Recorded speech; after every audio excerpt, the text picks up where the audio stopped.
নিহান কিন্তু এখন বড় হয়ে গেছে, 20 মাস বয়স, তাই নিজের খাবার নিজে জোগাড় করতেই শিখে গেছে।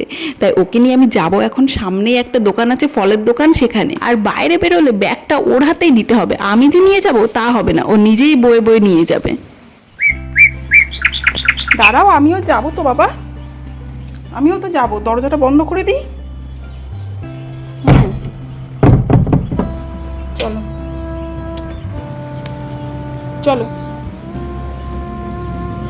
চলো, ব্যাগটা আমার কাছে দাও, ব্যাগটা আমার কাছে দাও।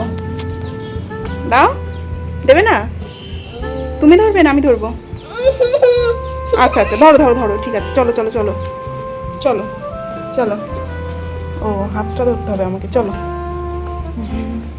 এখানে শীত তো তাড়াতাড়ি চলেই গেল, আর রৌদ্রের যে এখন তাপ হয়েছে সেই জন্য ওকে টুপিটা পরিয়ে নিলাম। আর এই যে সামনে সৎসঙ্গ রয়েছে তার পাশেই হচ্ছে এই দোকানটা, মানে বেশি দূর না, শুধু মাঠটা ক্রস করলেই দোকানটা।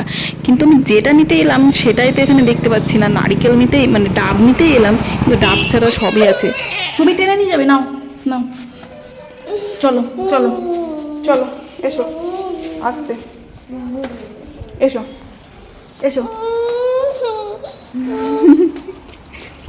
এসো।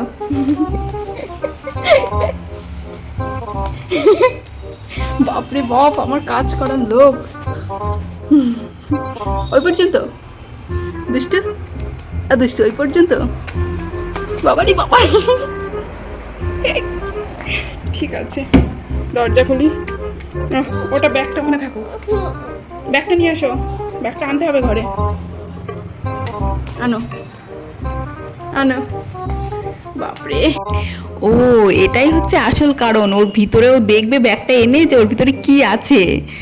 ওর এই কমলা হচ্ছে ওর ফেভারিট, কমলা আর কলা, সব ফলই ও ভালো খায়, তার মধ্যে এইটা। তারপরে কি করেছে জানেন, এই কমলাটা নিয়েই ও চারিদিকে ঘুরছে, যেদিকে যাচ্ছে সেদিকেই ঘুরছে।